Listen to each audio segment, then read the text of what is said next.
Graça e paz. Um dos direitos mais importantes que nós temos é o da liberdade de expressão. Estamos em um país onde temos a liberdade de opinar sobre qualquer assunto.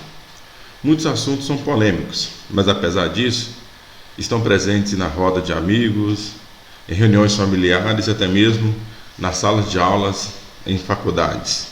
Dentre desses temas é a pena de morte. E para você, qual o posicionamento do cristão a respeito desse assunto? O cristão pode ser a favor da pena capital? O que a Bíblia diz a respeito deste assunto? Romanos capítulo 13, versículos 1, 2 e 4, o apóstolo São Paulo diz: toda alma esteja sujeita às autoridades superiores, porque não há autoridade que não venha de Deus, e as autoridades que há foram ordenadas por Deus. Por isso, quem resiste à autoridade resiste à ordenação de Deus, e os que resistem trarão sobre si mesmos a condenação, porque ela é ministro de Deus para o teu bem. Mas se fizeres o mal, teme, pois não traz em vão a espada.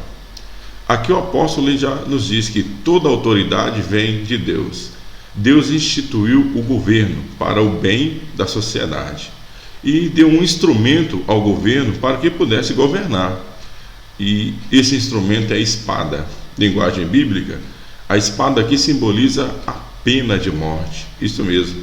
Quando o apóstolo diz que as autoridades não trariam em vão a espada, ele estava dizendo que as autoridades poderiam, quando assim entenderem, usar de pena de morte para os culpados, para trazer a pena aos malfeitores.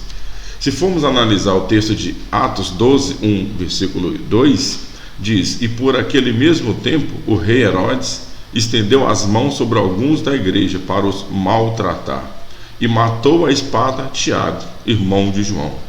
Aqui o texto diz que o rei de então, o governador Herodes, ele usou da espada, e essa espada era a pena de morte para Tiago, o primeiro dos apóstolos. Então a Bíblia é clara em dizer que Deus instituiu os governos e deu-lhes a espada. Uma das ferramentas é a pena de morte. Então a Bíblia ela é clara em dizer que a pena de morte é compatível com a fé cristã. O reformador João Calvino, explicando essa passagem de Romanos capítulo 13, nos seus comentários bíblicos, ele diz: esta é uma excelente passagem para provar o poder da espada. Se ao armar o magistrado, o Senhor confiou-lhe também o uso da espada, então, ao punir o culpado com a morte, ele não faz outra coisa senão obedecer a Deus no exercício da sua vingança. Aqueles, pois, que consideram ser errôneo derramar o sangue do culpado, outra coisa não fazem senão contender com Deus mesmo.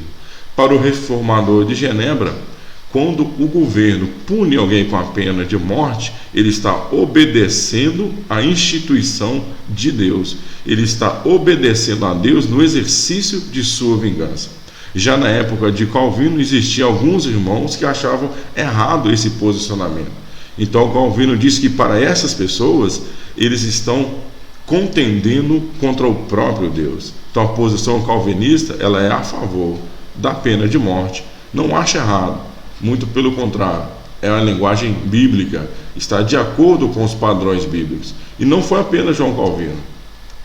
Martim Lutero, explicando Êxodo 23, que fala não matarás, assim diz o reformador da Alemanha: por isso, este mandamento não diz respeito a Deus e ao governo, e tampouco, em virtude desse mandamento, lhes é tirado o poder de matar, pois Deus delegou sua autoridade para punir aos malfeitores ao governo. Portanto, o que se proíbe aqui não se aplica ao governo, mas ao indivíduo em sua relação com o próximo.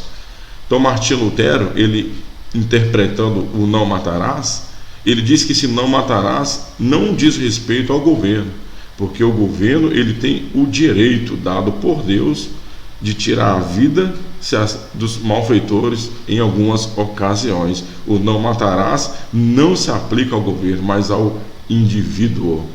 Essa é a visão reformada. Tanto Martim Lutero quanto João Calvino eles achavam bíblicos, eles achavam compatíveis com a fé cristã esse tema da pena de morte. E você, o que você acha? Se você quer saber mais assuntos na visão reformada, compartilhe esse vídeo e se inscreva no canal. Que Deus em Cristo te abençoe.